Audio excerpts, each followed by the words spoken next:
الأفعال وإنما سميت بأسماء الأفعال لأن معانيها أفعال وهي 6 منها موضوعة للأمر الحاضر وتنصب الاسم على المفعولية أحدها رويدا فإنه موضوع لأمهل وهو يقول في أول الكلام مثل رويد زيدا أي أمهل زيدا. تم پڑھو. بسم الله الرحمن الرحيم. النوع التاسع أسماء تسمى أسماء الأفعال وإنما سميت بأسماء الأفعال لأن معانيها أفعال وهي 6 منها موضوعة للأمر الحاضر وتنصب الاسم على المفعولية أحدها رويدا فإنه موضوع لأمهل وهو يقع في أول الكلام مثل رويد زيدا أي أمهل زيدا. بسم اللہ الرحمن الرحیم. النوع التاسع اسماء تسمى اسماء الافعال. اسماء تسمى اسماء الافعال وانما سميت باسماء الافعال لان معانيها افعال وهي 9. نویں قسم وہ اسماء جنہیں اسماء افعال کہا جاتا ہے. نویں قسم وہ اسماء جنہیں اسماء افعال کہا جاتا ہے اور ان اسماء کا نام اسماء افعال رکھا گیا ہے اس لیے کہ ان اسماء کے معنی افعال کے ہیں. وَإِنَّمَا سمیت میں جو یہ ضمیر ہے وہ لوٹ رہی ہے اسماء الافعال کے طرف اور اس وجہ سے کہ اور ان کا نام رکھا گیا ہے اسماء افعال کے ساتھ لأن معانیہا اس لیے کہ ان اسماء افعال کے معنی افعال کے ہیں. ترجمہ سمجھ میں آیا؟ اور یہ اسماء 9 ہیں. کتنے ہیں؟ 6 منہا موضوعۃ للامر الحاضر. ان میں سے 6 امر حاضر کے لیے وضع کیے گئے ہیں. وتنصب الاسم علی المفعولیت اور یہ 6 مفعولیت کے بنیاد پر اسم کو نسب دیتا ہے اور یہ 6 اسماء اسم کو نسب دیتا ہے مفعولیت کے بنا. کون سا اسماء؟ جو ان کے بعد آئے گا ان کو نسب دے گا. ان میں سے احدھا رویدہ ان 6 میں سے ایک رویدہ ہے. فإنہ موضوع لأمہل اس لیے کہ اسے امہل کے معنی کے لیے وضع کیا گیا ہے. وَهُوَ يَقَعُ فِي أَوَّلِ الْكَلَامِ اور یہ کلام کے شروع میں آتا ہے یعنی لفظ رویدہ کلام کے شروع میں آتا ہے. جیسے مثل روید زیدن اے امہل زیدن زید کو مہلت دے. اے امہل زیدن زید کو مہلت دے. تو النوع التاسع کے اندر ان اسماء عاملہ کو بیان کیا جائے گا جن کو اسماء افعال کہا جاتا ہے. عامل اگر اسم ہے تو اس کی 2 صورت ہے، یا تو فعل میں عمل کرے گا یا اسم میں عمل کرے گا. اگر فعل میں عمل کرتا ہے تو اسماء جازمہ جس کو النوع السابع کے اندر بیان کیا گیا، اور اگر اسم میں عمل کرتا ہے تو 2 صورت، وہ عمل صرف نصب ہوگا یا یہ وہ عمل نصب اور رفع دونوں ہوگا. اگر نصب ہے تو اسماء نکرات جو دوسرے اسم کو تمیز کے بنیاد پر نصب دیتا ہے جس کو النوع الثامن کے اندر بیان کیا گیا، اور اگر رفع اور نصب دونوں دیتا ہے تو ایسے اسماء کو آ جاتا ہے اسماء افعال جس کو آج کے سبق النوع التاسع کے اندر بیان کیا جائے گا. ایک تو بات یہ یاد رکھنی ہے کہ آج کے سبق میں اسماء افعال کو بیان کیا جائے گا، اس کے بعد اس 9 کے بعد اسماء عاملہ کا بیان مکمل ہو جائے گا. تو اسماء افعال کسے کہا جاتا ہے؟ کہتے ہیں کہ وہ اسماء جو فعل کے معنی میں ہو لیکن فعل کی کوئی علامت اس کے اندر نہ پائی جاتی ہو تو اس کو کہا جاتا ہے اسماء افعال. یا اسم فعل کہہ لیجئے، وہ اسم فعل وہ اسم ہے جس میں فعل کے معنی تو پائے جاتے ہوں لیکن فعل کی کوئی علامت نہ پائی جاتی ہو. پھر اس اسم کی یعنی اسم فعل کی زبانے کے اعتبار سے 2 قسمیں. کتنی قسمیں ہیں؟ 2 قسمیں. یا تو وہ امر حاضر کے معنی میں ہوگا یا وہ فعل ماضی کے معنی میں۔ اگر وہ امر حاضر کے معنی میں ہے تو اس کو کہا جاتا ہے اسماء افعال بمعنی امر حاضر۔ ایسے اسماء کل 6 ہیں۔ اور اگر وہ فعل ماضی کے معنی میں ہے تو اس کو کہا جاتا ہے اسماء افعال بمعنی فعل ماضی۔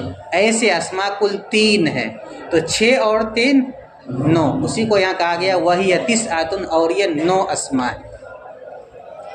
بیچ میں وجہ تسمیہ بتلا دیا کہ ان اسماء کو اسماء افعال کیوں کہا جاتا ہے۔ وجہ بتلا دیا کہ اس کے اندر فعل کے معنی پائے جاتے ہیں، اس بنیاد پر اس کے شروع میں اسم لگا دیا، کیونکہ نحویوں کے یہاں قاعدہ یہ ہے کہ اگر کسی چیز میں کسی دوسرے معنی پایا جائے، اگر کسی چیز میں کسی دوسری چیز کا معنی پایا جائے تو اس صورت میں دوسری چیز کا نام اس کو دے دیتے ہیں اور اس کے شروع میں اسم لگا دیتے ہیں۔ تو اس لفظ کے اندر فعل کا معنی پایا جا رہا تھا تو فعل کا نام دے دیا، تو فعل ہو گیا، اور شروع میں اسم لگا دیا تو اسم فعل، تو بیچ میں اسی کو بیان کیا ہے۔ النوع التاسع اسماء تسمى اسماء الافعال، نویں قسم وہ اسماء جن کا نام اسماء افعال رکھا جاتا ہے۔ کیوں رکھا جاتا ہے اسماء افعال، اس کی وجہ بتلاتے ہیں۔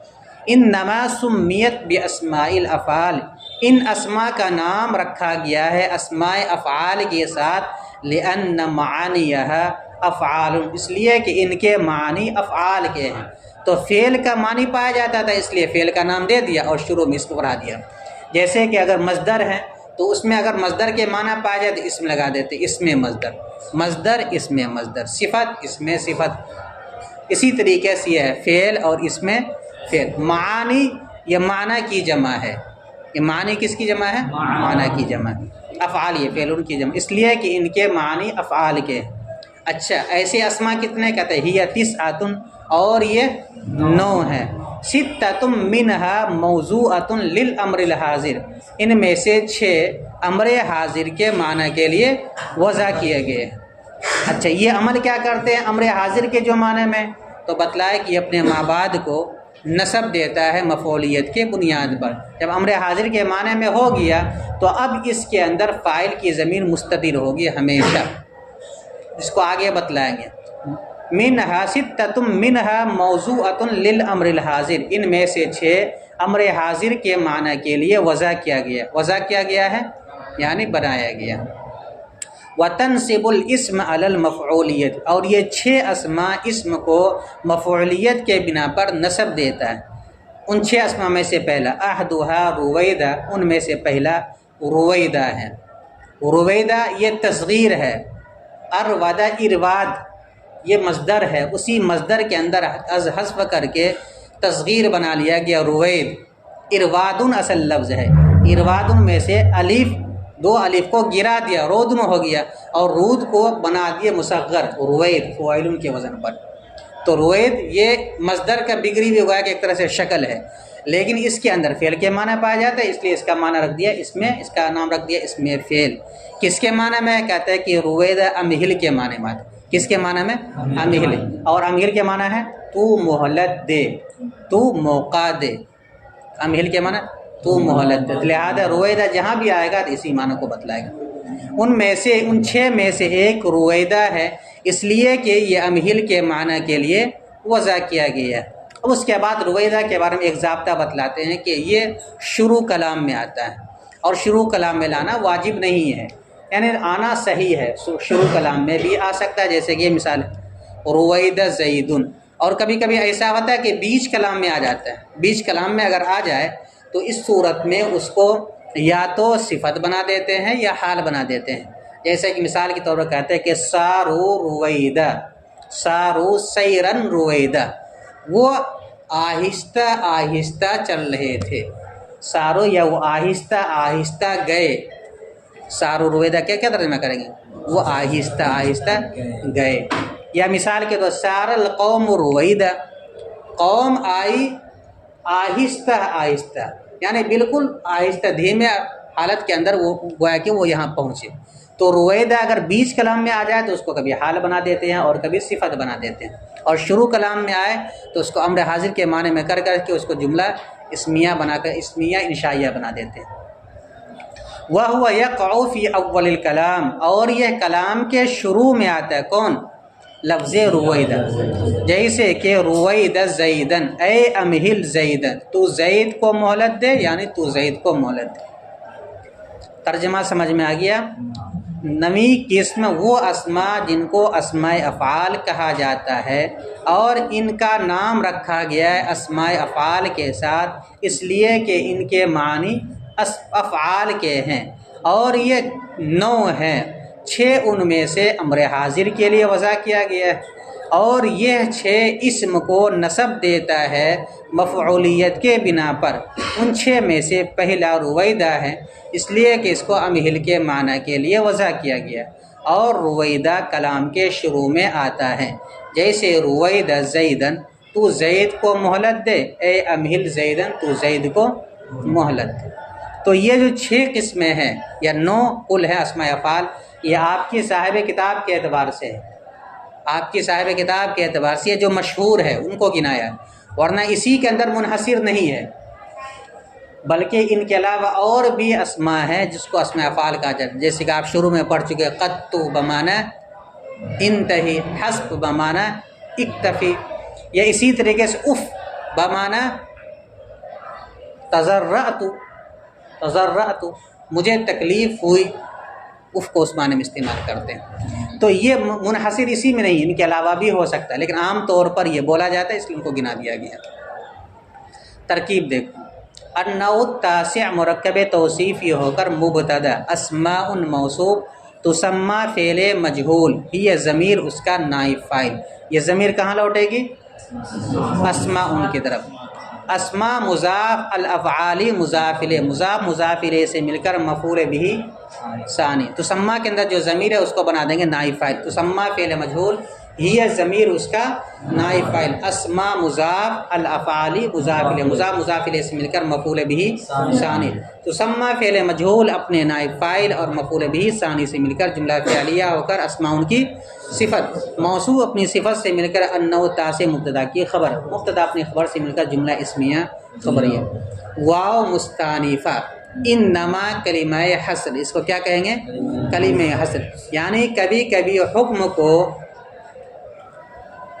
کسی چیز پر منحصر کرنے کے لیے استعمال کیا جاتا ہے، اور کبھی کسی چیز کو کسی حکم پر منحصر کرنے کے لیے استعمال کیا جاتا ہے، 2 طریقے سے استعمال ہوتا ہے۔ یعنی یہ کہنا کہ یہ حکم اسماء افعال کا صرف انہی کے ساتھ خاص ہے، اس کے علاوہ میں نہیں پایا جائے گا، اسی معنی میں استعمال کیا گیا۔ تو انما کو کیا بولیں گے؟ کلمہ حصر۔ اصل تو ہے ان حرف مشبہ بالفعل اور ما کافہ، لیکن دونوں کو ملا کر کے بولتے ہیں کلمہ حصر، اس کی وجہ سے حصر کے معنی پیدا ہو جاتا ہے، یہی ہے، اس کے علاوہ کوئی دوسرا نہیں ہے، ایسے موقع پر اس لفظ کو استعمال کیا جاتا ہے۔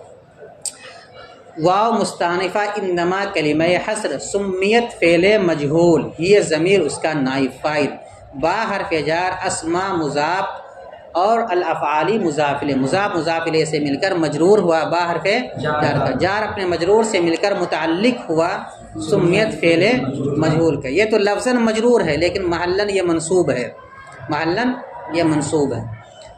لام حرف جار، ان حرف مشبہ بالفعل، معانیہ مضاف، ضمیر مضاف الیہ، مضاف الیہ سے مل کر ان کا اسم، افعال اس کی خبر، ان حرف مشبہ بالفعل اپنے اسم و خبر سے مل کر مجرور ہوا لام حرف جار، لام حرف جار اپنے مجرور سے مل کر متعلق ہوا سمیت فعل مجہول کا، سمیت فعل مجہول اپنے نائب فاعل اور دونوں متعلقوں سے مل کر جملہ فعلیہ خبریہ ہوا۔ واو مستانفہ یہ مبتدا، تسعۃ اس کی خبر، مبتدا اپنی خبر سے مل کر جملہ اسمیہ خبریہ ہوا۔ ستۃ موصوف، من حرف جار، ہا ضمیر مجرور۔ شروع میں قاعدہ بتلایا تھا کہ اگر نکرے کے بعد جار مجرور آ جائے تو ترکیب میں اس کو موصوف صفت بناتے ہیں، تو ستۃ کو بنا دیں گے موصوف، من حرف جار، ہا ضمیر مجرور، جار اپنے مجرور سے مل کر ثابتۃ کے متعلق ہو کر ستۃ کی صفت، موصوف اپنی صفت سے مل کر اب اس کو بنا دیں گے مبتدا، کیا بنائیں گے؟ موضوع، وضع یضع سے اس مفعول کا صیغہ موضوع، اور واحد مؤنث کا صیغہ ہوگا موضوعۃ، وضع کیا گیا ہے، تو موضوعۃ شبہ فعل، ضمیر کیا نکالیں گے اس کے اندر؟ ہی ضمیر، مؤنث کا صیغہ ہے نا، ہی ضمیر اس کا نائب فاعل، مفعول کے اندر ضمیر نکالتے ہیں نائب فاعل۔ لام حرف جار، الامر موصوف، الحاضر اس کی صفت، موصوف اپنی صفت سے مل کر مجرور ہوا لام حرف جار کا، لام حرف جار اپنے مجرور سے مل کر متعلق ہوا موضوعۃ شبہ فعل کا، موضوعۃ شبہ فعل اپنے نائب فاعل اور متعلق سے مل کر شبہ جملہ ہو کر مبتدا کی خبر، مبتدا اپنی خبر سے مل کر جملہ اسمیہ خبریہ ہوا۔ وا مستانفہ تنصب فعل، ہی ضمیر اس کا فاعل، الاسم مفعول به، علی حرف جار، المفعولیت مجرور، جار اپنے مجرور سے مل کر متعلق ہوا تنصب فعل کا، تنصب فعل اپنے فاعل مفعول به اور متعلق سے مل کر جملہ فعلیہ خبریہ ہوا۔ احدها، عہد و مضاف، ضمیر مضاف الیہ، مضاف الیہ سے مل کر مبتدا، لفظ رویدہ اس کی خبر، مبتدا اپنی خبر سے مل کر جملہ اسمیہ خبریہ ہو۔ یہ جو فا ہے یہ فا تفصیلیہ ہے، تو فا کو بولیں گے تفصیلیہ۔ اندہ حرف مشبہ بالفعل، ہا ضمیر اس کا اسم، موضوع شبہ فعل، ہوا ضمیر اس کا نائب فاعل، لام حرف جار، لفظ امہل اس کا مجرور، لفظ امہل بولیں گے، جار اپنے مجرور سے مل کر متعلق ہوا موضوع شبہ فعل، موضوع شبہ فعل اپنے نائب فاعل اور متعلق سے مل کر شبہ جملہ ہو کر ان کی خبر، ان حرف مشبہ بالفعل اپنی اسم و خبر سے مل کر جملہ اسمیہ خبریہ ہوا۔ ترکیب آسان ہے۔ واو مستانفہ ہوا مبتدا، یقع فعل، ہوا ضمیر اس کا، یہاں پہ یقع کی جو ضمیر ہے ہوا وہ کہاں لوٹے گی؟ رویدہ کی طرف، ٹھیک ہے۔ فی حرف جار، اول مضاف، الکلامی مضاف الیہ، مضاف اپنے مضاف الیہ سے مل کر مجرور ہوا فی حرف جار کا، جار اپنے مجرور سے مل کر متعلق ہوا یقع فعل، یقع فعل اپنے فاعل اور متعلق سے مل کر جملہ فعلیہ ہو کر ہوا مبتدا کی، اور مبتدا اپنی خبر سے مل کر جملہ اسمیہ خبریہ ہوا۔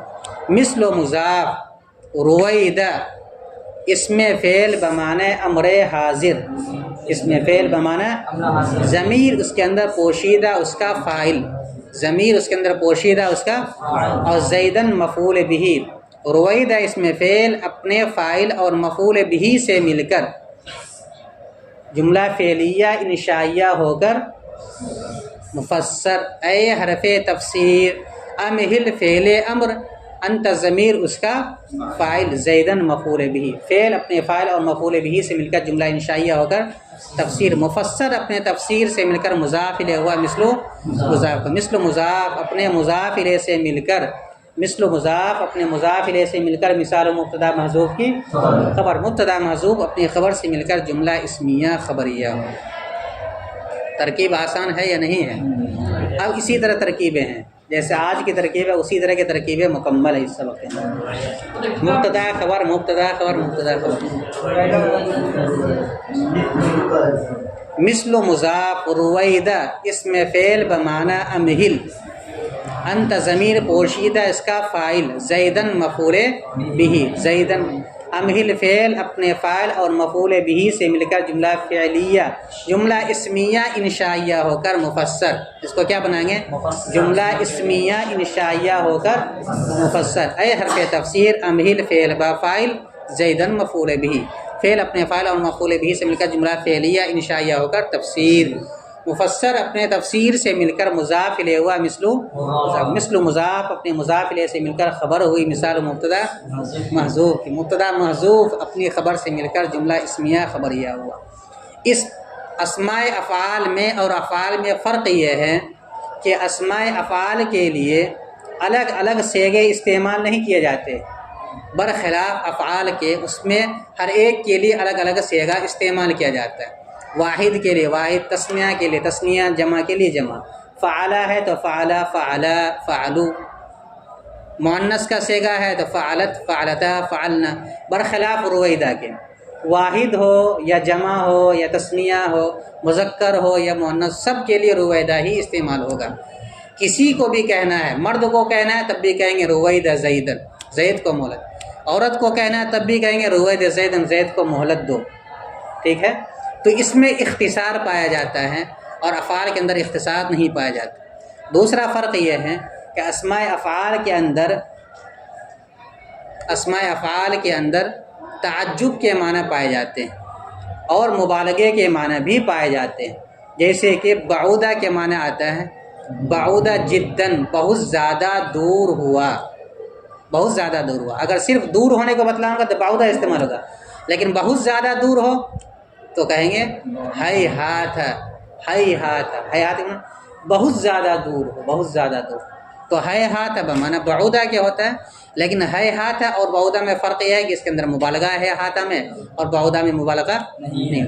اسی طریقے سے ہیہات کے اندر تعجب کے معنی بھی پایا جاتا ہے، یعنی ہیہات بمعنی ما ابعد، کس قدر دور ہے، کس قدر دور ہے۔ تو یہ تین فرق ہے۔ ایک فرق اسماء افعال میں یہ ہے، اسماء افعال کے اندر اختصار پایا جاتا ہے، افعال میں اختصار نہیں پایا۔ نمبر 2، اسماء افعال کے اندر تعجب کے معنی پایا جاتا ہے اور افعال کے اندر تعجب کے معنی براہ راست نہیں پایا جاتا جب تک کہ اس وزن پر اس کو نہ ڈالا جائے۔ اور نمبر 3، اسماء افعال کے اندر مبالغے کے معنی پایا جاتا ہے، جبکہ افعال کے اندر مبالغے کے معنی پانے کے لیے، باضابطہ حاصل کرنے کے لیے مبالغے کے صیغے میں ڈھالنا ہوگا، ڈائریکٹ نہیں پایا جائے گا۔ بس کل پھر انشاءاللہ